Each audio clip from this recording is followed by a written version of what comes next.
Thank you for tuning in to the WellPlayed DLC podcast, Australia's juiciest video gaming podcast. But will it be worth the squeeze? That depends on your feelings about Ash Whaling. Hi, everybody. How we doing? And Adam Ryan. Hello, I'm here too. And me, KV. On today's show, Ash is going to talk to us about Bionic Bay. He's also going to tell us what happened at the Warcraft 30th anniversary event in Sydney. We are going to get some very belated thoughts on the Switch 2 reveal. Hopefully some interesting ones. And a little bit more.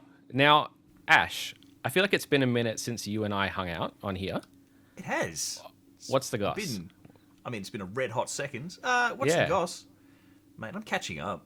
I feel like I'm discovering a bunch of games that I started and didn't get around to finishing, and then found out that I was like 80% of the way through the game, so I should finish it off. So, what's an example? Phoenix, Immortals Rising. Oh, nice. I had no idea I was that far through the game, but I was like, I probably should finish that off. And I was also jumping into an older game that I was playing. I actually had Jak 2 still installed on my PS5. Oh, yes. And I was like, oh, why is that installed? Surely I finished that. And then I jumped in and realized that I was like literally at the last boss. And I was like, oh, come on now. You got to the very end of the game 5 years ago and were just like, no, fuck it, I'm happy. This is where I'm genuinely, I think it was like before my son was born. And that's why it's just completely gone off my radar. So just nuked me. But yeah. Cleaning out my closet of games that I should finish. Nice. We've got a specific game for you to talk about later, but was there anything recent that you've been playing that stood out? Recently, strangely enough, I've actually been playing Just Dance with my daughter. She's hell yeah old enough to do that. I picked up a copy of Just Dance 2021 from like a bargain bin somewhere. And it's a blast. I mean, I didn't realize that you play with a smartphone now, but that's just because I'm silly. Yes, Adam. Yeah, hello. Front. Adam from WellPlayed here. Very quick question for you, Ash Whaling. Is this Just Dance situation similar to the Hello Kitty Island adventure, where you need it to be co-op so you can have your daughter play with you? Because... yeah, I don't know. There's just a bit of a theme going on lately of you using your daughter as an excuse. She's old enough to play Just Dance now, and she's just in a crib in the corner. Yeah, no, you've totally got me licked there. No, realistically, so the cool thing about Just Dance that cracks me up is that you can watch basically any song you want on YouTube for free, and then put that in front of your child, and it's like the whole unplugged player 2 for little brother syndrome, where they're like, oh, I'm winning. And you're like, yeah, you're winning. And then I started to feel bad because she was just like, oh, I want to know if I'm getting high scores. And it's like, well, how about we do the actual game? And then she sat down and she's like, Daddy, what is Eminem without me? And I'm like, ooh. Oh, actually, it's the censored version. So let's go, kid. And it's great. Love it. Amazing. But what are the bangers on Just Dance 2021? They've got Tones and I Dance Monkeys on there. It's got It's just got a lot of like really crazy anthem music, like Dibby Sound, if you remember that from a while ago. Like kind of stuff you'd think you'd hear during like the World Cup. Lots of drums and like big, just it's 2021, big on percussion. It was weird, yeah. But they've got Toy Story. You've got A Friend in Me, which is random. But how the fuck do you dance to that? If you want to dance with Woody, it's mostly cowboy moves, tipping your hat. You got a friend in me. Yes. And you tap your heart because you're a friend. Love it. But yeah, it's not bad. But yeah, she's moving up in the world. And yes, Hello Kitty Island Adventure will be next once I find somewhere where it's actually on sale. Because it's a pricey game. It's like, yeah, it's fairly new as well. Yeah. Well, new on platforms that aren't a mobile phone. So correct. Yeah. Very nice. Adam, how are you? What's new? Mate, I'm well. You can tell by the beanie that it's no longer summer in Tasmania, which means it's fucking Arctic. If it's not the 3 months or let's be generous, the month and a half of summer that we get, it's just Antarctic cold. So that's fun. I have not been playing Just Dance, though. I've been playing a game that once you hear about it, I need you to go to your neighbour's house, kick down their front door, then tell them about it. It's Blueprints. KV, I'm hoping that you maybe have dipped a toe in on this, or you're planning to. I have dipped every appendage that I have in this game. Oh, God. It is unbelievably good. And every digit. You can't even really explain why it's so good. You just need Yeah. the person to trust you and play it. But it's essentially Absolutely. like a roguelike puzzle game that is just See, straight fantastic. those words, I recognize every single one of those words as English words, but when you put them together like that, I'm like, what the actual fuck? Yeah, and that shouldn't work, but it does. And I think so. Key and I started it 2 nights ago. We're already like 6.5 hours deep, and we have I want to say like 5 or 6 full pages of a notebook filled with just fucking rambling. So it's me playing, and then I'll just be like pointing at Key, being like, write that down, not knowing if it has any context at all to anything else. Ash wailing. But it almost always does. Yeah, it'll come back for sure. So, is this a co-pilot game? Like you should have someone in the seat next to you doing stuff? I wouldn't say it's required, but if you have a designated note taker, it certainly helps, because I think you get a little bit lost in the grandeur of everything, and you're thinking maybe too kind of the scope gets too broad for you playing it, whereas Key's sitting there looking directly at the puzzles that are in front of me, and she can provide a little bit of... She kind of narrows the scope a little bit, is what I've been finding. If I may interject to also answer Please. that question for you, Ash, one of my favorite things about this game is talking to other people who are also playing it at the same time as me or have played it already. Yep. I actually was speaking to someone. I was DMing someone that like an online friend who's finished the game, played it for like 20, 30 hours, has completed like the main objective, and I was like, man, the wrench changes the game entirely, and they were like, what fucking wrench? Yep. And like, I'm like, that's a big deal. Like, this wrench is a big thing, and it affected so much of my playthrough. Like, what do you mean you never saw it? Like, it's that kind of game where like digesting it and discussing it with someone else is like nothing about the game, but I did see like a social media post today that was just sort of a joke, like, man, when you unlock the railgun, blueprints changes entirely, and I'm just there like, ha ha ha. Yeah. The funny thing is, like, I saw that post too, and I was like, that could very well be real. Like, 100%.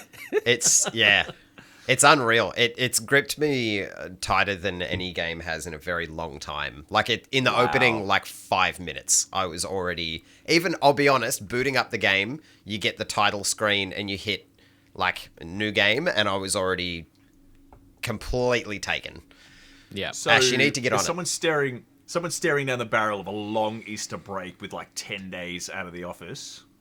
Get around that for sure. And do it. I'm nowhere near finishing, like, getting to the idea is you need to get to the 46th room of a house. Nowhere near that. Yeah, dust a few of those bad boys off. But I can already tell just walking through different environments that there are puzzle pieces literally everywhere around me. I just don't know what the puzzle is yet, which is tantalizing. So that's been the me. word for tonight's podcast. Tantalizing. Hell yeah. Well, that's a hell of a sales pitch. I'm all over it. And even better, it's free on PlayStation Yeah. Plus. Oh, PS Plus. Get around it. quote unquote free. Yeah. For $130 a year. included. Yeah. Included. There we go. Very nice. Well, What about you, Big KV? Have you on the Blueprints train as well, or? Yeah, I've put maybe 18 hours into it, I think, since it dropped on the old PlayStation Plus. Didn't it come out like 2 days ago, and people have already put 30 hours into it? Did they sleep? Nah. It's that kind of game, Yeah. honestly. I can't judge. Yeah, and I've also been replaying Death Stranding, which was my nightly thing before Blueprints arrived, and now it's like, I'll chuck in half an hour and an hour, do a delivery where I can, but then it's back to Blueprints. Nice. They're two good back-to-back games for kind of a nightly routine, though. I think they both tick that box of, like, get a couple hours in before bed. I like it. Yeah. Well, I want to keep things moving along nice and quickly because the boys have a date with a game called Repo after this. Yes, we certainly do. Ash is very excited to see what it's all about. But before we get to that, Ash, you recently attended an event about a game in a place. Can you tell us more? Segue of the century, but yes, you're absolutely true. Absolutely right. Do you know that Warcraft is 30 years old? Disgusting. No. I know, it's terrible to think about. You're like, World of Warcraft isn't. They're like, no, the franchise is. But Yeah, so there's currently the Warcraft 30th anniversary sort of roadshow. They're doing events in, I think, like 5 different cities. It's currently happening in London, it's happening in Sydney, and eventually it's going to happen in a couple of other places. But interestingly enough, while I was allocated a ticket, I wasn't sent there. I wasn't paid to go there. It was me wanting to go, mostly because, hey, let's go to Sydney. But also just, I was curious. Like... What does the 30th anniversary of Warcraft look like? Like, you've got Blizzard with their incredible history. Subtext. You've got Activision now owning, Blizzard. It's just like, I didn't know what to expect, and I felt the only way I'd find out is if I physically went there. Like, the London event, lots of people gushed about it, and it was hard to really nail down a specific vibe. So, yeah, I packed a bag and I went there to check it out, and you know what? It was a party. Like, an actual party. Like, I thought this is going to have, like, a big welcome address, and they're going to talk about the new content that's coming, and it's probably going to end with, and you can get the, Turbo Cataclysm Collector's Edition Retro 30th Anniversary Bundle now on Battle.net. But there was nothing like that there. It was genuinely a night to hang out, have a good time, network in, like, not a dumb way. Just meet people, talk to them, learn their story. They had, like, a proper big trivia kind of competition that was really fun. Because it was, like, big stage. It wasn't quite little tables and stuff. And, like, everybody mix and mingle and make teams with people you don't know. Like, sure, go with your guildmates. That's fun. But I walked away realizing that it was a genuine celebration of a vibe that's been, like, 30 years in the making. And the people that I met and spoke to all had these incredible, unique stories that, like, sort of, it's transcended what the game was and just sort of led into, like, those really interesting social ties that, like, things like World of Warcraft did, Warcraft 3 did. And, stories of things like, I met my partner playing World of Warcraft, or, like, I live so far away from my family and me and my brother played together, and, my mum and I played Warcraft 2 together on, like, the old Windows 486 at home, and it was really awesome. And I ended up writing a piece about it, and the way I described it was like a family reunion, but like one of the fun ones, not the terrible ones where Granddad got in the cooking sherry. So, Very nice. Yeah, I highly rate it, and I mean it's sort of that case of like I said in my written piece that sort of every game with any kind of pedigree or any kind of longevity to it has a community based around it, and that community have their stories, but 3 decades just means that Warcraft has volume, like, in a big way. Yeah. And I guess it's probably indicative of the kind of culture that they've cultivated through that 30 years as well, like especially with WoW. Yeah. But in general, it's also a case of like if you take like the 30 years of Warcraft history and you sort of take the rockier side of Blizzard's past and like the scarier headlines, there's sort of a larger portion of that dedicated to people having a good time, which is nice. It doesn't excuse the bad stuff, but you can still appreciate that there's some really awesome connections made between really cool people that can share something that really does connect them. Just a quick shout out for the sake of being here and being able to say this, but I actually got to speak to a bloke who, his name's Leaf. His online gamer name is Huge Bloke because he is legitimately like 7 feet tall. Like the dude is massive. I was there and I was talking to a couple of people who identify themselves as influencers in, the Blizzard circles, and, influencers are influencers, but like, big shout out to Panda TV. When I spoke to him, he didn't want to speak about himself. He just said, hey, if you want to talk to somebody who's actually helping people and changing lives, go talk to Huge Bloke, ask him about Club Tito's and what they do. And it was only like 5 minutes. I really want to do a proper piece and talk about them later, but the whole point of Club Tito's is that they're just basically a social network of people that they're just, the best way to describe it, they're a mobile inclusion nexus. And it's all based around sort of Huge Bloke's stories that he went to BlizzCon with his friends, had a great time, went back another year but didn't have that support network with him and struggled because he felt so alone. Like, it's in America. He was, completely away from everyone else. Yeah, I think it was like day one of the convention. He spent like an hour on the floor and then just went, this is too much. I can't do it. I'm leaving. And ended up reconnecting with some people and realizing that people need support when they want to do things. But then that support extended beyond just going to a convention. So now Club Tito's is like represented in like most countries around the world. They have tons of members. They have a thriving Discord community, but they're like talking people through like massive life changes, people who have suffered loss, people who have had huge upsets to like the trajectory of their life. This support network is just like this incredibly warm hug that comes from every direction and is so accommodating and welcoming. And it was born from fucking BlizzCon. That's Like- very cool. Like, there's a kid who lost his parents, and now he sends his report cards to Huge Bloke so he can hear somebody say, hey, good job, mate, I'm really proud of you. And, like, that's a really cool thing, considering that, Yeah. like, most of the internet is a fucking wasteland of horrible human beings and trolls and just, people who take delight in tearing down everything. But these people, they kick ass. So... Yeah. hoping to connect with them at some point and do a proper piece, because like they only got a tiny mention in my original article, but I think they deserve a proper spotlight because Yeah. That's awesome. it's good to have a good news story every now and then. And that was something born from Warcraft stuff. So That is Huge fucking bloke. fantastic. Yeah. Ash, for the listener out there, is you said it was a Discord group that people can join, or is it a... if you look up Club Tito's, you might get crossed over with the vodka, but the point is that Tito's Vodka is part of the origin story of Club Tito's. But Gotcha. they have a website. You can read Leaf, Huge Bloke's story there. They also have a lot of other things talking about the other things that they do and the way that they connect with each other. And surprising nobody, they make an effort to group up and go to BlizzCon when it's on. So with BlizzCon returning in 2026, that's going to be a big coming home for the people of Club Tito's. But you don't have to be at the con to be part of the family. Amazing. Well, the people can read about your experience at the Warcraft 30th anniversary event. They will hopefully as well be able to read about Club Tito's soon if you do get around to that. Don't Google how to find those articles. We'll tell you the website at the end of the podcast. But before we get to that, I did want to take the opportunity, because it has been a couple of weeks, but I guess we haven't broached it on the podcast yet, the Switch 2 reveal. Yes. We won't spend too much time on it, but I wanted to get both of your thoughts in terms of highlights, feelings that you've had after a couple of weeks of reporting has come out and all the ins and outs have happened.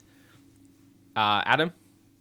Yeah, it's a lot. It's hard not to jump straight into the shit parts of it. A lot of which I suppose isn't affecting us directly, because it's a lot of the poor fuckers that are locked in the United States under King Dipshit. It's actually the worst part of being a couple of weeks since the reveal is that we've literally had this huge track of up and down news since then. There's so much more now. Yeah, it's unfortunate, but looking at the console itself and the reveal, I think the direct was really strong. I think there was a lot to get around. Software side, like Mario Kart World, I think looks fantastic. Getting another 3D Donkey Kong is fucking amazing. Which, I mean, is it the same team that did Mario Odyssey? Because it looks Galaxy or Odyssey? It looks very Odyssey coded to me. They haven't confirmed, but it does look very Odyssey Yeah, coded. because Yeah, Nintendo. I was gonna say- Nintendo's. I don't have a actual nail thing, but I've read somewhere that someone was talking to someone and suggested that it could be. Like, there's a strong indication that it could be, but Yeah, it's like Nintendo, my dad are you works the at source on Nintendo that, kind of Ash? thing. yeah. Yeah. Yeah. My uncle, my Nintendo uncle. Am I the source? Yeah, we are going to need you to get the source for us. But yeah, I mean, all in all, I think the hardware looks impressive. They got more in the weeds than I thought they were going to for Nintendo, like talking about resolution and whatnot, which sounds fucking wild, right? To talk about resolution seems like a really normal thing, but for Nintendo, that is really odd because they don't usually talk about that sort of shit. But 480p, okay. yeah, right. You're done. Bizarre, but hardware wise, I won't steal the whole time. We'll get Ash's thoughts, but I think hardware wise, it does look like an impressive little unit, and I'm keen to get my hands on it. Yeah, I mean, I'm sort of with you. Like, the software announcements are absolutely bananas. Like a FromSoft title, like Crazy. that's Who'd have thought? like Zach Jackson, not here right now, but he said, I reckon we're going to have a big third party, like big names going to drop on there. And I mean, the guy called it. There's a From Software title on there. With the word blood in it too. yeah. Like that's... It's Bloodborne, but it's not. But it's Bloodborne. I mean, it's PvPvE, so That's going to be interesting. I mean, we'll see how that goes. But I'm actually quite impressed with just how grunty the thing is. Like, I'm not going to get into numbers either because I'm not a hardware reviewer, but just like, there's a lot of people out there producing a lot of content based around how strong is it, and just doing like, this is the computing power, and this is the visual power, and this is the RAM, like against like other things. I'm actually quite impressed with just how grunty it is. Just like the Switch. When you see the Switch compared, like the Switch was a magic box, and first-party Nintendo titles would run beautifully because it could make use of every ounce of magic in the box. But the Switch 2 is just a stud. It just has beef behind it, so... Switch 2 is a stud. Yeah, I can put that on the box. Stud. Put it on the... Yeah, send me a review title and you can use that quote for real. But I'm quite looking forward to it. I'm a family man with 2 young kids, and I will bequeath my old Switch to them and buy the Switch 2 for me, but... Got him. That's just how it works. Bit of funniness about the backwards compatibility that had me sort of, scratching the chin and all the rest of it, because the optics on that were really rough to begin with, weren't they? It definitely seemed like they kind of glazed over the fact that it's not 100% a backwards compatible console. Like, it's not... Like, it's somewhere between emulation and legacy hardware. Like, it's a weird thing, and there's like 100+ games that either don't work or... Yeah, to their credit, the fact that they released 2 massive PDFs as FAQs on the website, on their official Nintendo website, that said, these are the ones that do not work, and these are the ones that work with issues. Yeah. They're in black and white. And it wasn't an admission of fault. It wasn't like going, these are screwed and they're always going to be screwed, and these are kind of screwed and probably will... They are committed to try and get more of them working. Yeah. So, I mean, I don't know how much of it is like Nintendo hardware end and how much of it's like, software, but there's some kind of meeting in the middle, so... Yeah, no, it's interesting. I think on the hardware page as well, I think one of the things that surprised me the most, because there was a lot of talk before the reveal about it not having an OLED screen, and people kind of latched onto that and were like, oh, it's going to be the shitty Switch LCD screen. It's not going to look great. And then they came out and were like, well, yeah, it is an LCD screen, but it's VRR and HDR compatible. Like, they're actually putting like new, like current technology into this thing. That kind of surprised me. The regular Switch LCD running alongside the Switch 2 LCD? I have not. I imagine it looks like dog shit in comparison. It does. It does. Like, everyone's just like, this is the shitty Switch 2 LCD screen next to the shitty Switch LCD screen. And when you see them side by side, you go, oh, okay, it doesn't matter. Yeah. It's not that big a deal. So that's great. I did also want to put it to the room. Do either of you have thoughts about that new chat feature, game chat? The functionality, the fact that it's a paid subscription service. Yeah. I don't know. I'm all for a social experience. Like, people hang out on Discord and play games together and shit, but it doesn't mean Nintendo needs to reinvent it. Oh my god. Reinvent it, or I don't know. I think it was entertaining to watch Nintendo reveal game chat to the world. But I also, like, there's a part of me that, when you watch a trailer for something and it looks so chopped up and fucked that you're like, surely this is, you're supposed to be putting your best foot forward. Everything's meant to look perfect, and this is what you've given us. The gameplay sharing, like, hey, check out what I'm doing in my game. Holy fuck, that was just the worst. It was choppy and awful, and I don't know why someone didn't go, you know what, let's maybe just hold off on that for now. I do, like, there was that part where they're just like, oh, I'm stuck in this game, what do I do? And they're like, show me. And it's like... It's so bad. Yeah, go back that way. Dreadful. Yeah. I imagine there's a limitation there that's made it like that, but it's very odd. It could also just be them, like, let's just lead with the example that we currently have, knowing that we're still trying to make this better or that it can improve. It's honest. The thing I love is, it is honest. Like, it's not total bullshot. Like, if this came from any other company, it would be like fucking 4K, 120 FPS. And like, I also love that Nintendo's just like, we're bringing back webcams, and everyone's like, I don't fucking want a webcam, and they're like, but it's a piranha plant that opens, and everyone goes, I fucking want one. Yep. Mm-hmm. Yep. Yeah, I mean, there's also absolutely. that side of from the gaming experience thing, and like, you know, Nintendo obviously represents a very unique set of like accessibility and approachability, where like it's so simple to pick up and play any one of those games that like, you know, if you want to play Mario Kart with your elderly dad, you know, as a way of hanging out because you live in different time zones or whatever, maybe this is going to be a good way of doing it. Sure. You know, Yeah. if you want to hear your dad, like, you know, jump off a wall, do a forward flip and grind off a rail and go, yeah, eat shit, son. You'll be able to see him through his piranha plant as well. He'll be able to actually turn and like flip you off. You know. Yeah. There no, are I use do. cases. I get that because it did feel like a bit of a letdown at first when they were like, "Here's what that mystery button that everyone's been talking about does," and it's this. But also, like that button is a gateway to another experience. And for, like you said, Ash, for people that aren't gamers, aren't classically, you know, core gamers, a button to that experience is probably the best possible thing that they could have. Because it's something that they understand. And I think I mean, we get lost in this constantly, but we're not the core market for this feature. It's not people that can record a fucking podcast through Discord and have no issue with it. It's for people who just want to plug something into a fucking box and it works. And like, I mean, I wish we had that for this podcast. Yeah, Jesus Christ. If you're watching the video version of this, congratulations us, I guess. We did it. If you're not watching a video right now, we fucked it up. Then you understand We what may we're or may not talking have about. a video on the YouTube channel. But yeah, like for the casual gaming audience, which is the vast fucking majority, this is probably going to be something they use. So I mean, cool.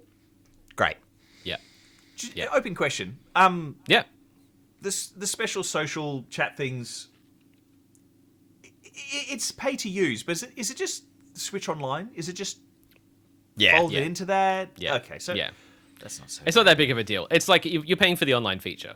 Yeah. Like it's part of that ecosystem. So it's like paying for PlayStation Plus to play online. So it'd be weird to have that and not be able to play with the people that you're looking at. I was just wondering if like there was the Switch Online, and now there's the social pass, and now there's the social webcam pass, and No. the one thing I just want to know is just like moderation tools for the webcam. Okay. That's the big question. Is it going to be like friends only? Like they make it look like a Discord call, which I'm thankful for, because when I didn't watch the direct, I had to catch up later, so I got sort of like the point by point, blow by blows people did, and it was like everyone's like, "Welcome back, Kinect camera," and I was like, "Huh?" Yeah. And I immediately thought, "Oh God, it's like that Namco, you know, the Namco Mario Kart arcade cabinet that you take a photo of yourself so good. before you start the race."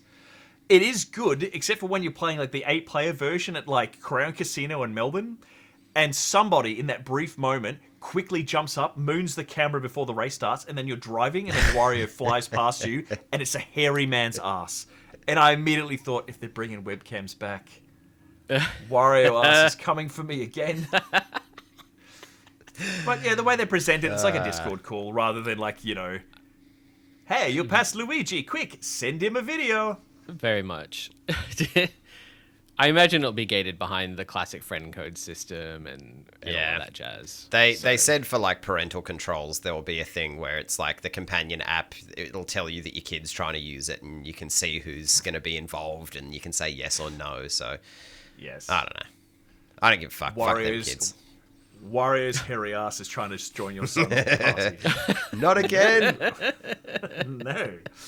Yeah, I mean, it's Nintendo. You plug it in and it works, and the people who like the fact that it does that, they're all over it. So, power to them. That's it. Yep. Who in this room has pre-ordered one? Yeah.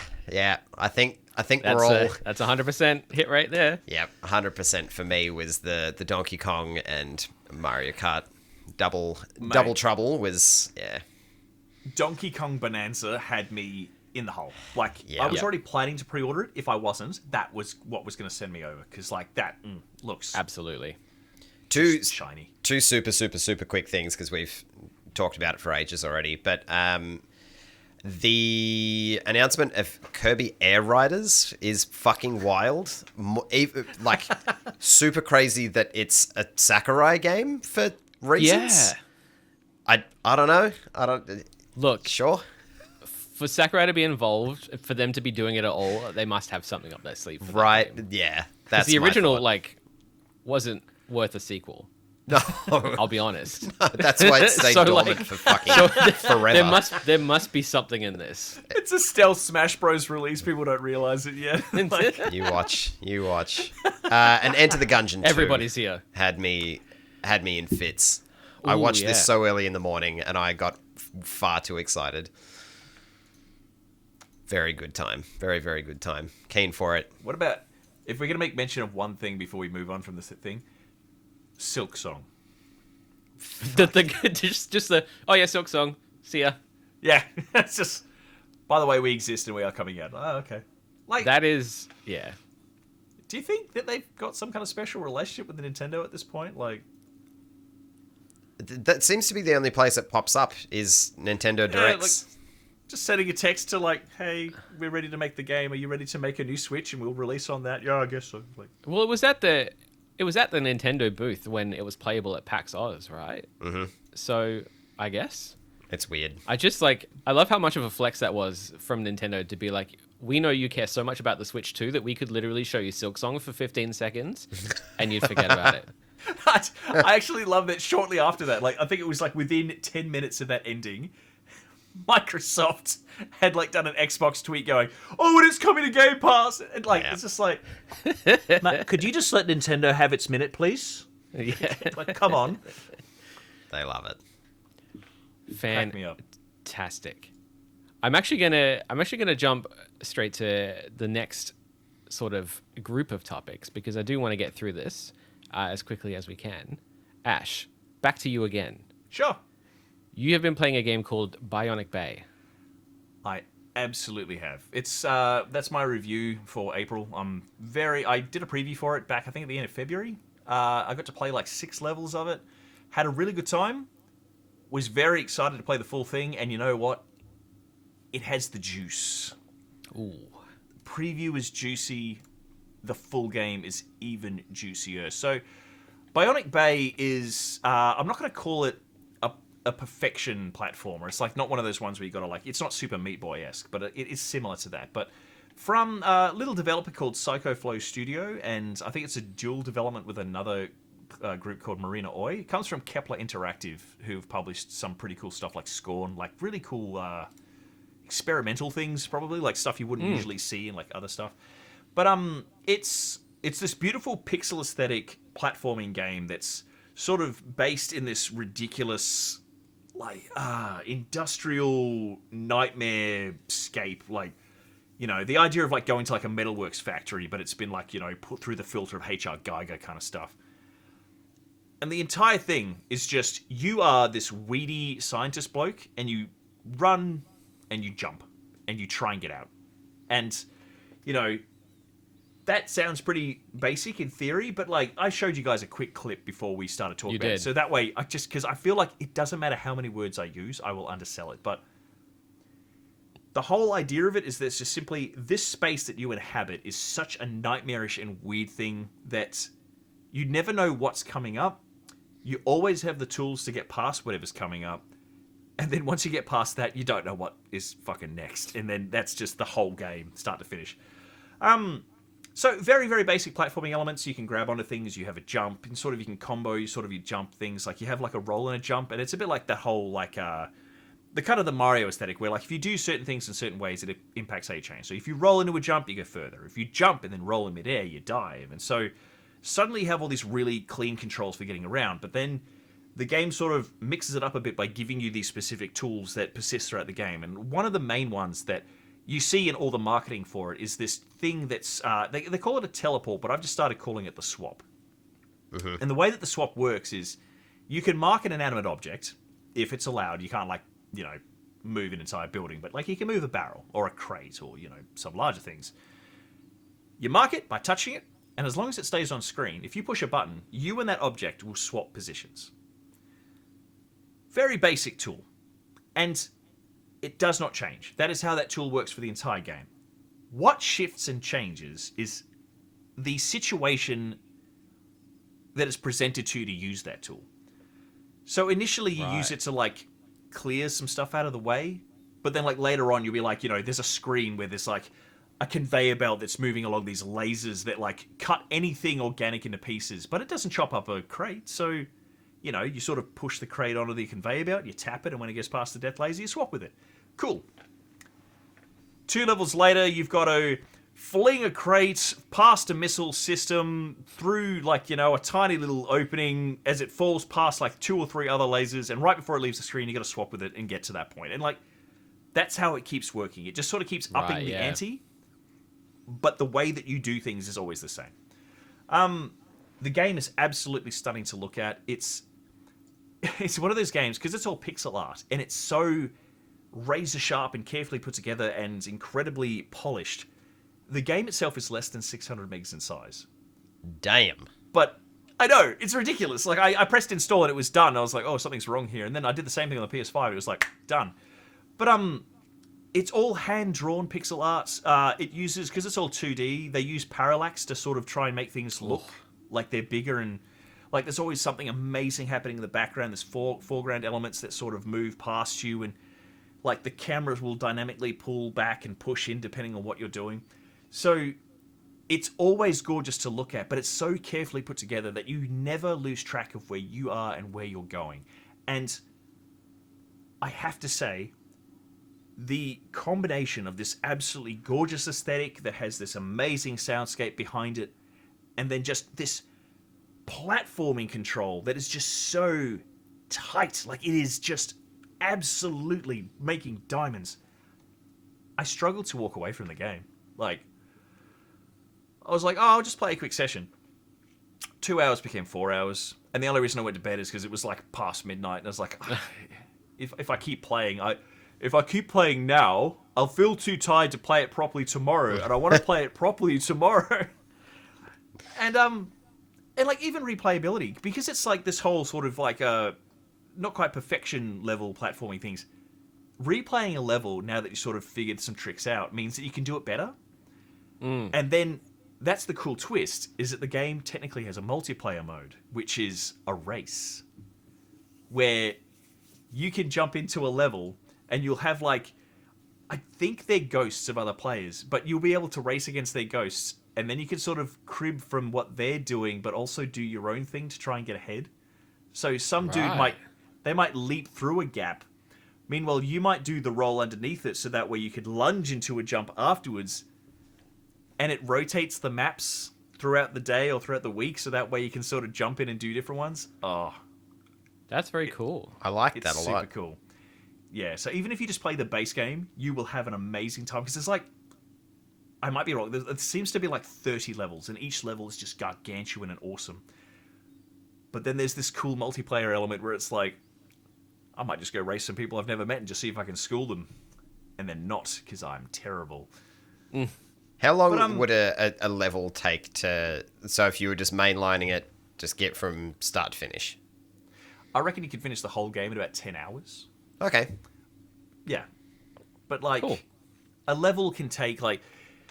It's one of those things. If you're on a roll, you might smash through a level in 20 or so minutes. That's fine. If you're not on a roll and you're having a bit of an Ash moment where you're, you know, committed to getting that pick, like I could completely bypass that ledge and grab the one behind it. It's easy. It's easy. It's easy. It's easy. Oh, I fucked it up again. Like 30 deaths, because it respawns so quickly and the checkpoints are so generous. You never really have that moment of, fuck this, I don't want to play it anymore. It's always just there, and just go again, just try again. Yeah, you're close enough, give it a go. And the big thing I cannot stress is that all of your tools are so straightforward to use. It's just the environments and the gimmicks within them, like the MacGuffins that you see, that just make you start thinking about how to use them in different ways. In my written article, in the written review, I said, the game presents you with a hammer and then spends 10 hours giving you new and exciting nails to smash with it. Hell yeah. Yeah. It's such a simple analogy, but that's what the game is. Like, every time you approach some kind of new like something shocking is in front of you. It's got spinning death wheels, and there's like a wind tunnel up there, and there's a laser down there, and you can tell that there's like an auto turret on the side. You sort of stop and just go, what am I swapping with? Should I slow time and swap with something? Should I do this? Because, like, It's cerebral, and I love it. That's very, Absolutely very cool. incredible. I slapped a massive 10 on it. I could not fault Oh, it. shit. I mean it. The big 1-0. I even ran it past other people that like were checking the review for me. It's like, is this a 10? Is it a 10? Is it a 9.5? They said, you haven't got a single bad point to say, and you gushed the entire time. I'm like, fuck it. 10. Hell yeah. Big fatty. Comes out in 2 days. By the time you listen to this podcast, it should be out. Bionic Bay. It's on Steam. It's on PS5. I'm not sure if it's coming to any Microsoft consoles, but it might. I don't know. But absolutely slaps. If you like games like Super Meat Boy with an aesthetic of like Oddworld, Abe's Odyssey, but you think Super Meat Boy made you want to kill yourself after dying for the 30th time, this is the game for you, because you will feel like an absolute platforming god, but not in a condescending way. Thank you very much for that, Ash. I now have to spend money on this game. I think it's You've just got an me indie title. I'm pretty sure it's going to be absolutely- affordable. I won't commit to absolutely mentioning a convinced. price here, but I think it's going to be a cheapie. Sub $30, hopefully, probably. Surely. Is what we're hearing from Ash Whaling. Confirmed. A bargain at twice the price. He said if it's any more, he'll buy it for you. Yeah. Adam, is this one you're going to give a go after that glowing review? Oh yeah, absolutely. Ash has been sending me little clips of this game throughout the period of him reviewing it, and I think it was like the Great. second clip in. I was like, "Oh, you motherfucker! I'm gonna have to play this now. Thanks for that." Yeah, Just no, I'm 3 seconds 100% with in. zero context. You just sort of go, oh. Look, it is that. 100% one of those games where you just send it to me and you're like, check this shit out. I'm like, yeah, that's cool shit, man. That's good. Yeah. So yeah, I'm 100% in. Hell yeah. Thanks for that, Ash. Yeah, we're all very keen to check that out. Again, you can read Ash's review on the WellPlayed website. And again, I'm not going to tell you how to get there until the end of the podcast, so you have to listen all the way through. We'll have a video. We'll have a video, which will be exciting. I'm very keen to look at that. I also wanted to just give a quick mention to a game that I reviewed recently. It was maybe a week ago now, but Promise Mascot Agency, which, if you haven't been following along, is a open world collectathon Yakuza crime drama mascot management simulator. And Ridiculous. it We're doing that thing where we're putting all the words together again, aren't we? Just And you're like, what? But it does all those things. I promise. So it's a game that essentially puts you in the shoes of an ex-Yakuza, or not an ex-Yakuza, but a Yakuza who has a bit of trouble, a bit of drama in the crime family. Some stuff goes down. He gets sent to this Like any little family. like any family. He gets sent to this sleepy little town in Japan, like a rural kind of fishing mountainside town, very quiet. They have a long-standing mascot business in the town. They have a very corrupt mayor, and all of the businesses in the town are kind of just falling apart under this mayor's overwatch, because he's spending he's secreting away funds. He's not spending it on infrastructure. He's not spending it on the town. So your job is to essentially come in, revitalize this mascot business, use those mascots to promote the businesses around the town, and basically build it back up, all the while trying to find your way back to your Yakuza crime family and solve those issues that you've created at the beginning of the game. now, just to clarify, hand up, like Yes, you say mascots, but these aren't people in suits, are they? correct. Yes, I didn't lead with this for a reason, but in the world that this game inhabits, mascots aren't, in the traditional sense, a person in a suit, dressed up as your favorite brand of sushi, or a giant block of very emotional tofu, as is the very first one you come, or the second one you come across. In this world, mascots are living beings. They have their own lives, their own physiology, their own personalities. It's incredibly weird. But a lot of these, I don't know if it's all of them, but it's definitely at least some of them are designed by the legendary Ikumi Nakayami. Oh my god, I just fucked up her name. Ikumi Nakamura, who was one of the lead developers on Ghostwire Tokyo. Oh, The It's Spooky yep. woman. So they're very off-kilter, offbeat, very entertaining. The writing is incredibly funny. It's the developer is Kaizen Gameworks, who developed Paradise Killer. So that was a game that was a first-person murder mystery that had a very, very strong vaporwave aesthetic. This has a very, very strong like 90s grunge kind of aesthetic, like old school Yakuza movie kind of aesthetic. It's very cool.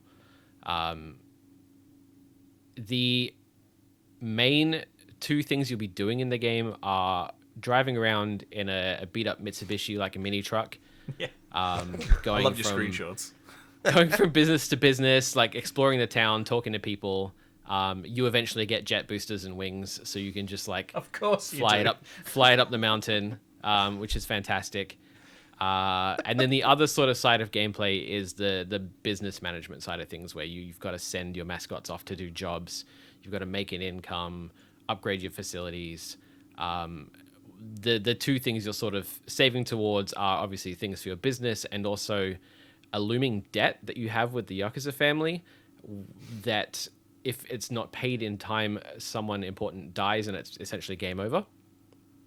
Okay. That initially seems... just Yakuza things. Yeah, right? Initially seems like a very cool kind of way to make sure you're staying on path and your business is going well. It's like a little bit of a countdown clock. It kind of keeps you on track. Weirdly implemented after a specific cutscene, it just kind of drops this on you. And my experience of the game was that at that point in time, I just blown all my money on upgrades. And then the game was like, oh yeah, how about this mechanic where you owe us money all the time? And I was at zero. I was like on the back foot and ended up having to replay a significant portion of the game where I didn't spend all my money on upgrades before getting to this part. Yeah, wow. Don't dig that at all. Yeah, so that was a little bit weird. And then kind of on the converse, I got so good at my business that the back half of the game was a breeze. I stopped sending my mascots out on jobs. I was like, I have so much money. I don't need to engage in this system at all. And then the game kind of just pings you a lot, being like, you should do this, you should do this, you should do this. I'm like, fuck off. I'm flying my car around. Like, I don't care about this anymore. So yeah, the management side of things, kind of weird. On the surface, very cool and presents itself very cool. But maybe not the chops that you would want from like a proper strategic, like business management sim kind of game. But it's all about the vibe with this. The vibe is very, very good. Yeah, I reckon. And I think that's where the importance was placed in development, and that's why those systems maybe are just a little bit surface level. But I think it's forgivable in that case, where it's, yeah, you're there for the ride.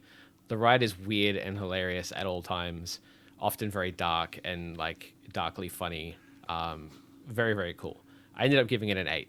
So nice. Slam. Well worth playing if you like the Yakuza games, like the RGG developed like Yakuza games. There's a lot in it. Like the main character is voiced by the Japanese voice actor for Kiryu. So like it's got that pedigree there.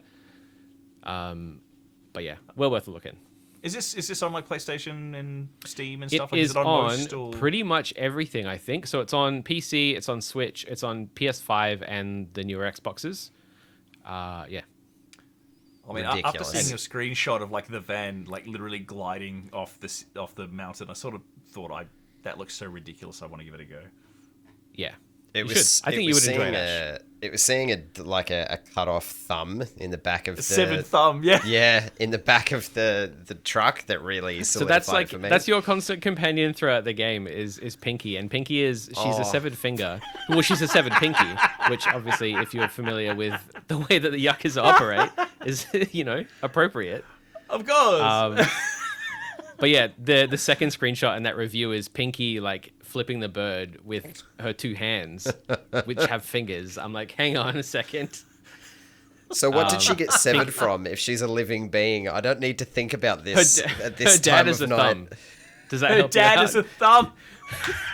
Or is he a palm? I don't know. We'll never know. Amazing. He's ripped though. He's shredded. Yeah.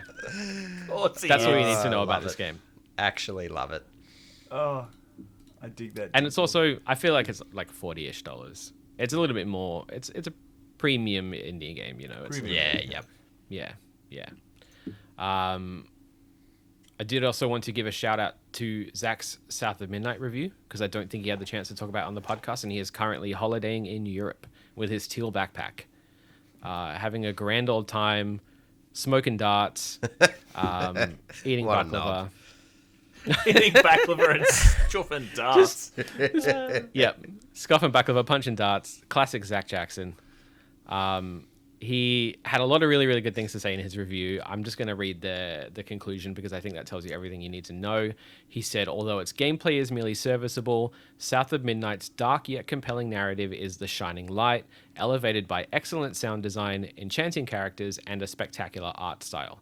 It's proof that the industry still has the creative juice when allowed to be squeezed. And he gave that big old 8.5 out of 10, which I feel like is glowing praise. Have either of you played South of Midnight or dabbled in it? I haven't, no. No. I I very much want to. Yeah. I think it'll be one that, because the gameplay isn't maybe a 10 out of 10, I'm not chomping at the bit to jump into it, so I'm happy to just let it kind of drop in price, and then I'll pick it up maybe in a year or something. I had a base level of interest, but the post-release discourse for the game, I keep seeing the words American McGee's Alice Madness It's come up quite a bit. Returns. I've seen it pop up hold so on a many minute. times, and people are saying that, like, hey, South of Midnight's not gonna win Game of the Year, but Christ, it's filling a very niche void, and that's the void that they describe. American McGee's Alice Madness Returns, and I'm like, hold the phone. I'm very interested in that. Maybe I won't leave a year. I mean, I've seen media surrounding it. It looks gorgeous, and it's doing something really fresh and interesting with the whole sort of the fable-ish southern stories that I want to know more. I want to see more of that. Yeah. Yeah, agreed. Yeah. I've played maybe an hour of it. I've been playing it via NVIDIA GeForce Now, like the streaming service. Ooh. Yeah. I tried it with Game Pass first, and I don't know if either of you have used Game Pass's cloud streaming, but it tops out at 1080p if you're playing on a television. Latency is really, really good, but for a game like South of Midnight, I felt like it wasn't really doing it the full service, the full justice. Switched over to GeForce Now, which is kind of paying a subscription on top of a subscription at that point. But I wanted to try it out. It goes up to 4K on that service, so it looks pristine. Still plays well. It plays fairly well. The game itself, everything everyone said about the gameplay, is pretty accurate. You run along your set path, you do a little bit of jumping.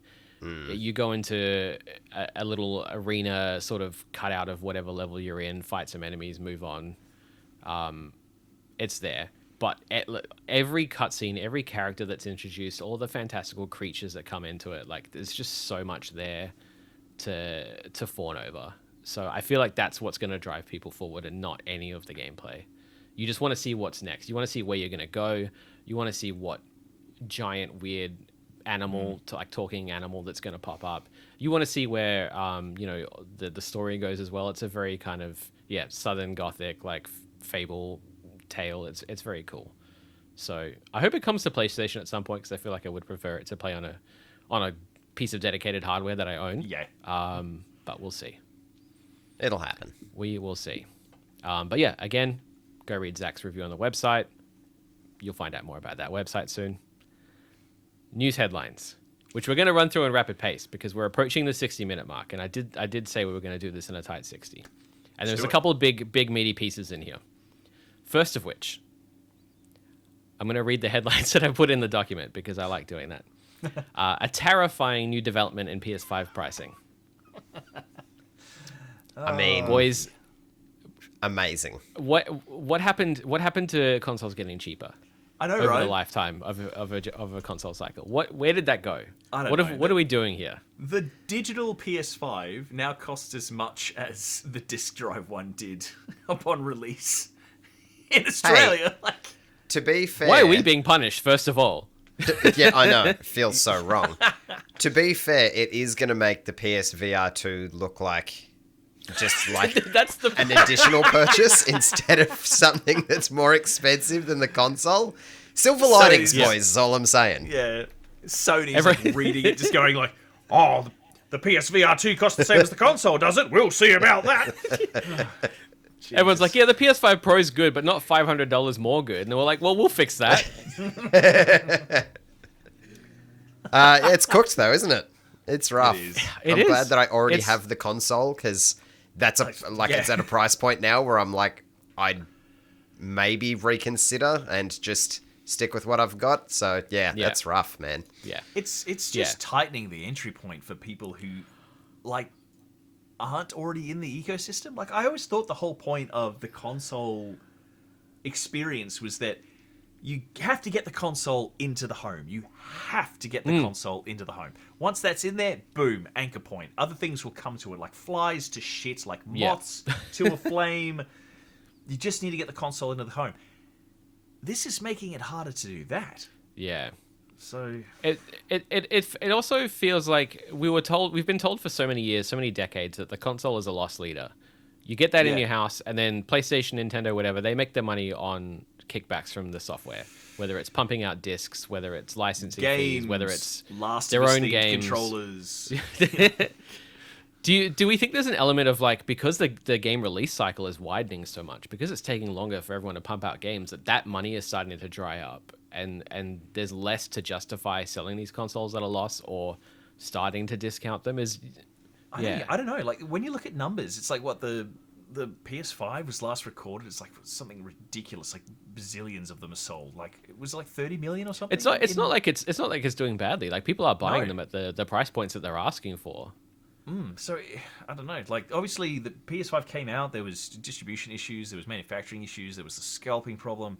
It went ridiculous. A long time. There was a lot of people wanting PS5s but not being able to have MP5s. And then the time of plenty came, and then everybody who wanted one got one. So who are they punishing at this point? It's just late adopters. Yeah, Like, it's are the last people who haven't bought a PS5 rich Saudi princes? Is that the market information that we're missing? I don't know. I mean, everything is getting more expensive. I don't think it's a shock that stuff like this is happening. But when it happens in this industry, it feels like it's happening to you, like personally. But then they drop the price on the separate disk drive. That's an interesting one. It was in the same news post. We are raising the price on these base PlayStation consoles, but the disc drive's cheaper. It's like, oh, I see. The $30 that came off the disc drive went on the digital PS5.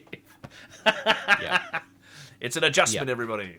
It's an odd If you're one. buying both, nothing's changed. Maybe Nintendo called them up and were like, "Hey, we need help with our price point. Help a brother out. People This keep can't be complaining cheap. about This the can't be Switch more 2 price. expensive than a PS5."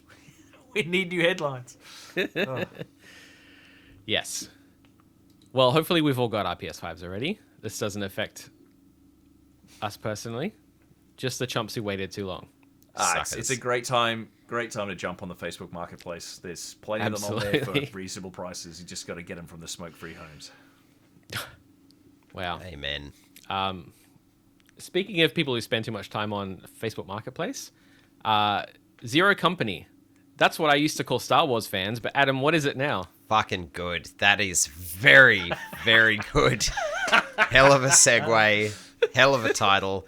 Yes, as you so elegantly segued to, Star Wars Zero Company is that tactics game that we've been hearing whispers about for the longest time. So we have. There have been rumblings about it. You got to be in the right niche, man. I've had my ear up against the wrong walls. Yeah.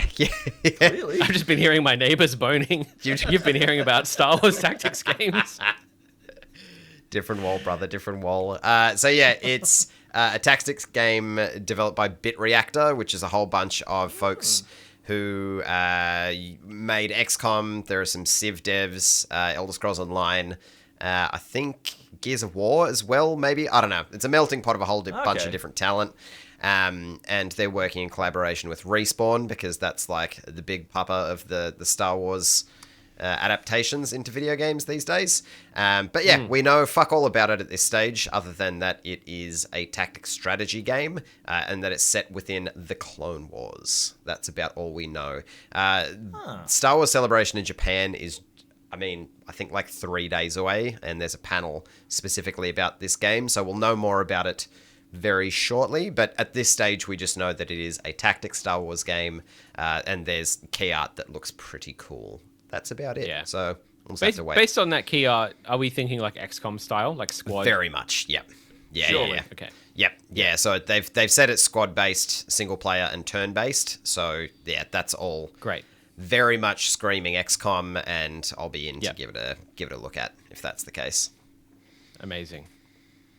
Another upcoming game that's coming out on September 23rd Oh, is Marathon, it is. Bungie's brand new IP from years and years ago.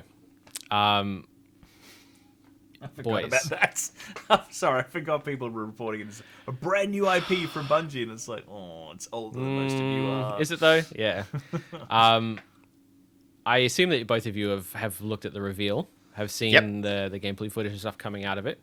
Do we think that Bungie is walking the talk with this Marathon? Oh boy. I think we've had conversations kind of post the reveal about how the game, like visually, the aesthetic is incredible. Like it looks fantastic. It's what Apex Legends probably wishes that it could be from an artistic standpoint. Not to throw shade, but it definitely does look like Apex, but just nicer. And it's a world that I want to know more about, but it's a fucking extraction shooter. And I think that genuinely is the least interesting route that they could have taken. And I think being Bungie, we were all kind of expecting, okay, if you are going to do extraction shooter, at least they'll have their own spin, or it'll have, a bit of Bungie secret sauce. It looks like a fucking extraction shooter, man. Like, given it looks like a very tight gunplay extraction shooter, and from all accounts that's the case, but it is a paid for extraction shooter, and yeah, it's a wild one. It's not premiumly priced though. No, but it's premium game. Price tag. Yeah. Are they Fucking looking for a strange. Helldivers 2, do you think, with that price point? Is that... Yeah. I don't know. The fact that they wouldn't just say a number is like, come on. Like, they want to say it's not going to be full price, but at the same time, they're not saying how much it will cost. Makes me feel like they're trying. They're still like, peering at the market. Yeah. I'm sort of with Adam here. Like the big thing for me is that like the gameplay reveal trailer was just like, it was all like, just all meat, no fat. It was just slick. It was sexy. It looked like a witch had vomited Skittles on the screen. It was really colorful and cool. But then they followed up with like just regular gameplay from like just a select few of like streamers and internet personalities, and because I'm a grumpy old idiot, I don't know who any of them were. But when they were playing it just slowed right down, and there was lots of peeking a corner and getting absolutely drilled and dying, and I just sort of went, like, I've seen all this before. It just wasn't as bright and as colourful as this one. So part of me, being a realist, I'm just accepting that like those are probably people that were flown somewhere, sat down, played it, didn't have a chance to master it, probably weren't the best indication of what the final product would be like, but I'm going to keep following it. I'm not disinterested. I haven't detached myself from the marathon, but it's overwrought, but I'm cautiously optimistic. If they can pull it off, it'll be good. I think the big thing I've noticed is that there's a lot of comments that say it's PvEVP, but the emphasis is on the PvE side of it. Like apparently it's supposed to be quite rich and engaging, but they've done nothing to sell me on that yet. But maybe that'll change. So. Check it out. Well, we'll know closer to September 23rd. Is that release date again? It's a long way away. On a PlayStation, Xbox, PC? Is that Correct. the spread? Yep. Yeah. Great. Yeah. Great. In other news, they're re-releasing The Last of Us Part 1 and 2 as The Last of Us Complete. And in other news, Tomb Raider, the series. Speaking of things that are dead and buried. It looks like this one's gone. It's not happening anymore. It was being in development with Phoebe Waller-Bridge tapped to write. Was it write or direct? Or both? Potentially both. Yeah, definitely at least writer. Yeah. But according to the report that I'm reading from Eurogamer, She was supposed to be writing it, yeah, there isn't even a script. So that's, yeah. It sounds They were like thinking it's of not getting, happening. What, Sophie Turner from... Yeah, Sophie Game Turner of from Thrones. Game of Thrones. So, yeah, I think we can probably say that this one is not happening, not going forward, at least not in any of our lifetimes. Yeah, that's disappointing. I don't know. I feel like, especially with Phoebe Waller-Bridge on board, this could have been interesting. It could have taken us on a new kind of angle for the character. It could have done some cool things. I'm with you there. I find that Amazon has more hits than misses when it comes to sort of Yeah, their absolutely. original TV. Like they sort of mosquito didn't get it. I just find that they sort of do things and adapt things well enough. I mean, have Amazon really put out anything that people have just outright panned? Like, Not nothing, to my knowledge. nothing jumps to mind. So it feels Yeah, like they had and the like right... look at Fallout. Like, Yeah. Like, I feel like they had the right talent in place to produce something that Yeah. was going to be quite watchable, but... just the pieces didn't fall. I No, guess. well, it could just be any number of things. The fact that a script's not done, there must be a reason for that. There could be all kinds of things. Like, there's so many moving parts with creating TV that it could have fallen apart at any stop. 100%. Yeah, But it's a shame, because I think Tomb Raider is something that would work well in yeah, an episodic absolutely. format. Yeah, definitely. Just like a flavor of the week. Like, here's a new tomb. Yeah. We're gonna go Raiden. The episode where Lara Croft shoots a T-Rex, that kind of stuff. The good old days. But to end the news on a positive note, this is one that Jordan put in the Slack actually that I thought was very, very cool. Ubisoft has released a new tool called Ubi Chroma, which is aimed to help people who are colorblind in various capacities and degrees to play games. And it's something that they've been developing in-house for quite some time, apparently, and have used as an internal tool to kind of gauge their own metrics for how they're presenting to colorblind players. But they've released it as on GitHub as a free source, like as source code, so people can go and make use of it how they will. And I think that's really cool. So is the idea for this that this is sort of like they're putting together a tool, like it's a set of, I guess, filters that work off, what's happening on Correct. screen. Is the Yeah. idea that this is being created as a tool that somebody could take and sort of inject into their project as a way of getting, some form of accessibility for colorblind? I think there's an Or is it a element of test that. bed, or- I think there's an element of that, and also because my limited understanding of it is that it works basically as an overlay, so there's no hit to performance. It just filters what the game is pumping out into something that can be interpreted by people of various visions. So I think that the way that they've sort of just put this out there is that people can, A, create their own tools to use for game development, B, probably create their own plugins for existing games. okay. So you could go on your favorite modding website and it'd be like, oh, here's the colorblind mod for Doom: The Dark Ages. Sure. For example. So if they're it's simulating it's there. colorblindness, they can see their product through the different lenses of what people might experience, and they can be like, right, here's the things that we could work on to make it 100%. Yeah. That's incredible. So, so it's out there for the community. It's out there for developers. I just think it's cool that they've gone, you know what, we've put so much work and research into this. This could actually help people beyond what we are doing. Have it. You don't get a lot of news like that nowadays. Like on any other day, this would be announced, and it'll be like, "Hey, this is going to be available for $9.99 subscription on UPlay." And I'm a big fan of these bigger companies that we're so used to seeing negative headlines from do this sort of thing, because EA did a similar thing really late last year. I just gave it a quick Google. 23 new patents, including photosensitivity analysis plugins and intelligent speech recognition. They made it all free in their library. So 23 different patents just for accessibility. Yeah. So That's more cool. of this, please. Yeah. Yeah. It's really easy to dunk on these mega billion-dollar companies because they make it easy for us. But when there's something worth praising, hell yeah. I think it's just proof that there are, like I did say this in the chat, but I think it's proof that there are good people that work for these bad companies. For sure. Yeah. Quote unquote bad companies. But you know what I mean? There's always a team, there's always someone leading a charge that is actually good. And you paint Ubisoft under an umbrella, under all with the same cloth. But then you realize that there is good stuff that can come out of these. All it takes is one person to say, fuck it, make it free. Yeah, absolutely. That's good. So we love it. I don't know if we nominated anyone to do 2000's Film of the Week this week. Do either of you have one? Have a film in mind Ooh. that you want to Send it. submit, that you want to do right now, or we can just move on. Oh 2000 God. Film of the Week. I mean, We do it in real time. I can do it in real time. Ash is up for the challenge. Absolutely. I love it. Okay. Right, I think I can do this. 2000 Film of the Week. Okay. So what we're looking for, Ash, is 2000's Film of the Week.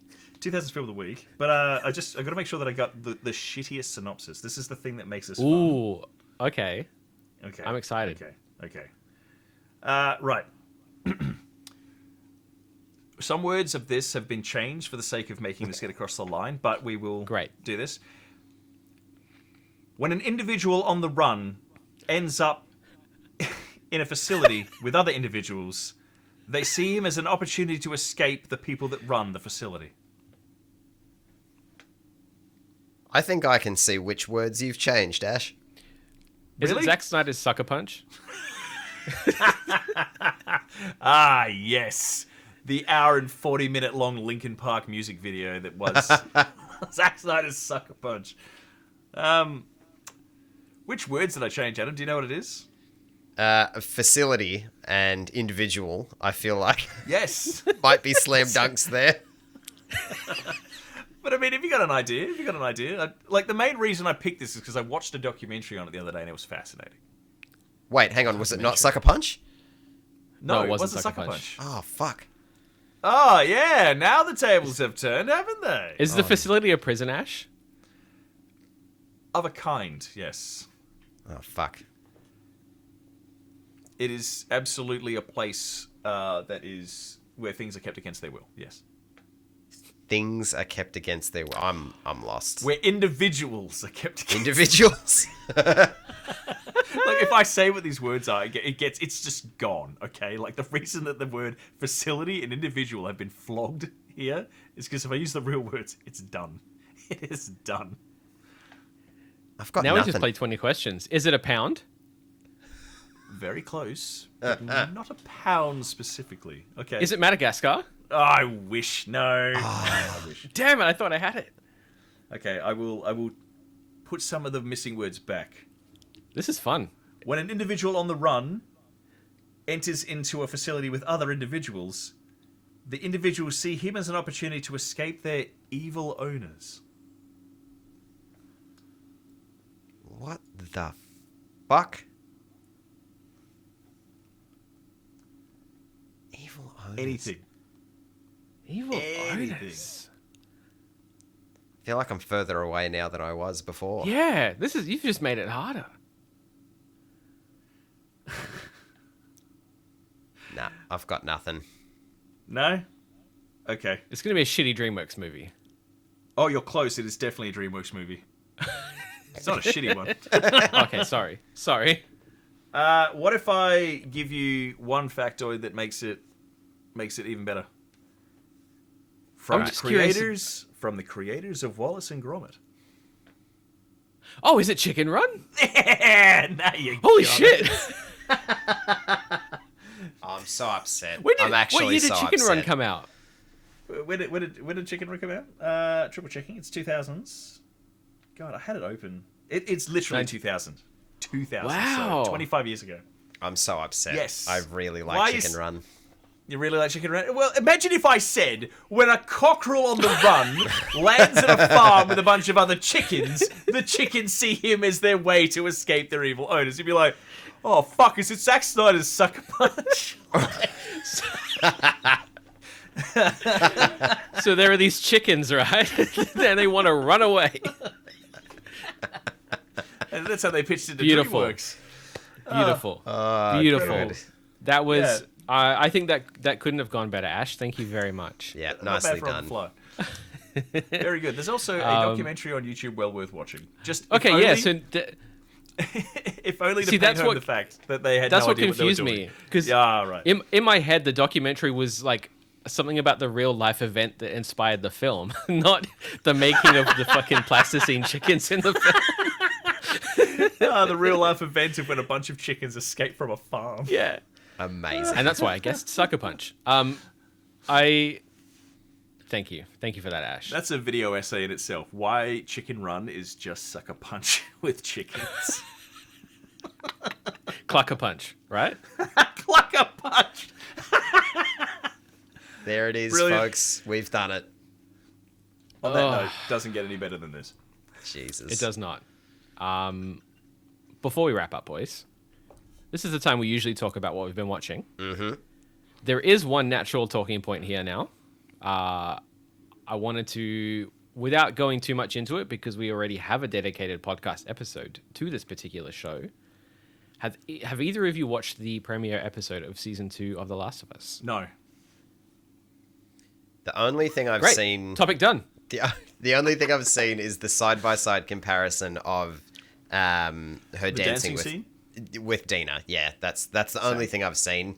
But no, I've kind of taken I'll get to this second season when I get to it approach. Because it's now on HBO Max. It's another fucking streaming service. I've played the game. Like, I don't want to be that guy, but like, yeah, I'll get to it when I get to it, I think. I'm also... You know what?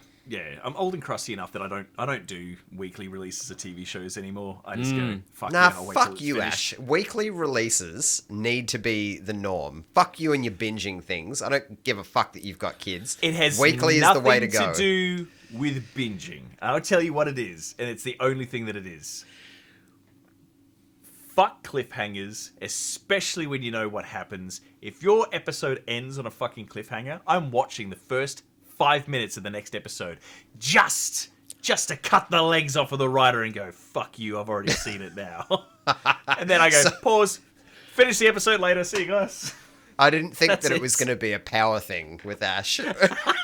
I didn't call that. Nah, fair. Yeah, fair. That's how I get my secret feeling of power. When you're in your late 30s with 2 kids and a dead-end job, you'll do anything for a little spike. You know, you know who's long deserving of a good fucking? TV writers. Yeah! Take that, showrunners! I'm not your bitch anymore. Well, okay. Jesus. Great. Well, I watched it. It was fine. So there you Nice. And don't even have to watch it now. Perfect. I know it was fine. go. Adam, have you been watching anything in the last week or two? No, Key and I have been watching hockey in the office, so really nothing to write home about. Was that hockey and The Office or hockey in the office? Hockey in the office? No, hockey and the office. Okay, great. Yeah, Same time. Nothing to report here. Oh, One Piece is back. Fucking stop everything. Never mind. Big news. One Piece is back. 2 episodes deep. I can finally breathe again. There we go. 6 months of holding my breath, and here I am. I wondered why you were blue. Yep, it was bad. Have they found it yet? Nah, mate. It's probably going to be another 2 years at least before they get there. Is that all? Hurry up. Yeah, but well, I mean, I'm going to do an Ash. In 2 years' time, I'm just going to watch the bit where they find it. I'll wait till it's finished, and I'm just going to watch the episode where they find it. Unhinged behavior, boys. I appreciate it, though. I like it. Ash, have you been watching anything? I have on Amazon Prime. There is a new season of Last One Laughing. If you are not familiar with it, it's yes. very simple. A bunch of comics go into a house. It's like Big Brother, but they're not allowed to laugh. And if they laugh, they get eliminated. It's a new British version, and it has such incredible hits like Richard Ayoade's in there and Bob Mortimer. So Bob Mortimer is just phenomenal in that show. I've watched like 4 episodes, and yes, each episode ends with a cliffhanger, and I watched the first 5 minutes of the next episode. Someone laughs. Yeah, basically. But it always ends with the host, Jimmy Carr's just like, oh, and someone's been eliminated. And I'm like, yeah, fucking wonder who it is, Jimmy. Next episode. There it is. It's diabolical. It is incredible. Yeah. You know what? I was salty about Last One Laughing for a good few years because I was a big fan of Documental, the Japanese show that it was loosely based on, which is essentially the same concept, but a lot more wild than what happens in any of the other regional variants. There's mousetraps. But the UK series, great, fantastic. Yeah. Keen to I'm give it a pretty sure watch. I'm pretty sure Richard Ayoade is a cyborg or an android. One of the It's two. the unbreakable man. Oh, he's just he's stone, made of granite. Well, with that, have either of you got any last words to add before we wrap this bad boy up at the 1 hour and 20 mark? Tight 120. Great. Nothing for this week. You'll have to tune in for next week to find out what I was going to say. Can't skip that one, Ash, you fuck. Gotcha. Perfect. And with that, we Shit. reached the cliffhanger portion of the WellPlayed DLC podcast.